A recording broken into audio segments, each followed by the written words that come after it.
We have an important story for you guys. This is kind of a follow-up to a video we did about 2 weeks ago. That video gathered a good amount of feedback from you guys, and for good reasons. Very important, and unfortunately we don't like doing these stories, but we seem to be seeing more and more of these affecting RVers, affecting campers. So this is from ABC News.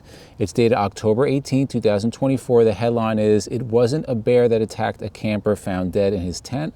Authorities say someone killed him." The story takes place in Bozeman, Montana, and it involves a man named Dustin. I'm not sure how to say his last name, but I think it's Kearsum, Dustin Kearsum. He was found dead inside his tent at a very remote Montana campsite. And unfortunately, he was found with horrific injuries to his skull and body. And it was initially reported that it was a possible bear mauling. The reason why is because there have been previous grizzly bear attacks in the forest of southwest Montana, which this was located. However, investigators, after investigating further, found no evidence of any bears at the campsite. They're now investigating whether the death as a homicide after an autopsy revealed that he was killed by multiple chop wounds inflicted by an unknown weapon. So at this point, at least when this article was written October 18th, no arrests had been made. Local authorities could not say if the killer posed a continuing public threat. So they don't know who or where this person is.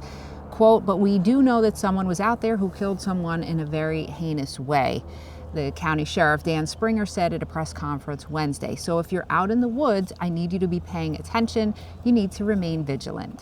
And people also travel, so it doesn't mean it's that area. It could be really anywhere. The victim, Kearsum, went camping northeast of Big Sky, Montana on October 10th with plans to meet a friend the next day. The friend found the body on Saturday. Another person, identified only as an associate, called 911 and reported it as possible bear mauling, said Captain Nate Cameraman with the Gallatin County Sheriff's Office. It is unknown when he died. So his campsite was in the Moose Creek area at the base of the Gallatin Mountains.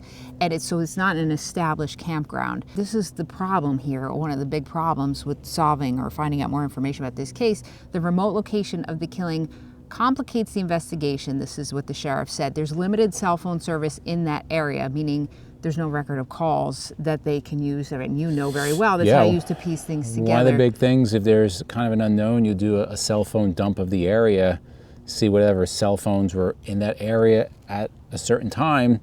But if there's no call records, right, and if it's remote, there's not going to be much video or anything like that, it starts becoming really difficult. So the victim's sister said on Friday that Kearsum had 2 children. This is so unfortunate. I guess he was not married. 2 children, and he worked as a self-employed contractor, building homes and learning other trades in this Gallatin Valley area. Jillian Price, who is the victim's sister, she described her brother as a loving father and a skilled tradesman. There has been, if you're interested, a fundraising website was established for donations to help his children. She says Dustin had no known enemies, adding that the family was searching for answers. We don't know anything. So the sheriff's office asked anyone with a trail camera or game camera in the Moose Creek area to reach out to authorities. Trail cams, game cams, hunters will put that up, just kind of see the pattern of whatever they're hunting. So when the season comes, they know where the game is. So that may be a chance of cameras being out there, but they won't really know that. Only the people that are putting them out would know, so they're asking for help. Right.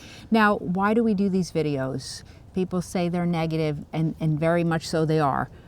But they're very important to, again, make people stay vigilant when you're out there, especially in remote areas. We talk about this all the time, about keeping yourself safe. And just even at a campground like this, that we're at, a private, busy campground, but even more so when you're in these remote places. So as the sheriff said, if you are out in the woods, I need you to be paying attention. You need to remain vigilant. That should be something you're doing all the time. And again, we're going to continue doing these videos, because every time we do these videos, multiple people in the comments thank us. They say we slacked off. We need to pay attention more. It doesn't matter where you're at, guys. We say this every single time. And you can take whatever you want from it and leave whatever you don't. You have to pay attention. Whether it's at the gas station, going to the store, coming out at night, you have to know what's going on around you. It's not just for camping, it's just for life. You have to know what's going on around you. And you don't have to walk around paranoid either. We don't walk around paranoid, we just walk around aware and alert. Well, I'll tell you, when I'm at home and I'm cutting the grass or I'm raking, like, We live in kind of a remote area, Yeah. and I always say, like, there's not a lot of crime, but who's to say that somebody doesn't come around here? We have, not so much in our area, but in North Jersey, a ridiculous increase in home invasions, armed robberies at people's houses.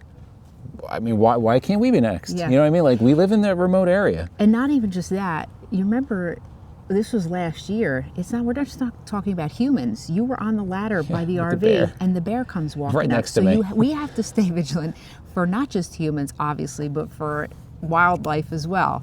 So we want your feedback, guys, and if you have any information, please reach out to the sheriff's office, but we want your feedback. Have you heard about the story? Do you camp remotely, dispersed camping? We said in the last video, it's beautiful, it's peaceful. You're out there on your own. Most of the time when you call police, they're going to be minutes, if not maybe hours away in some of these places. And before we conclude, we just want to send our thoughts and prayers to the family of the victim. If you like videos like this, guys, to the left of us, we'll put our RV news playlist. We'll put our RV campground reviews playlist. And for myself and MJ, it's a journey of a lifetime. And we'll see you on the road.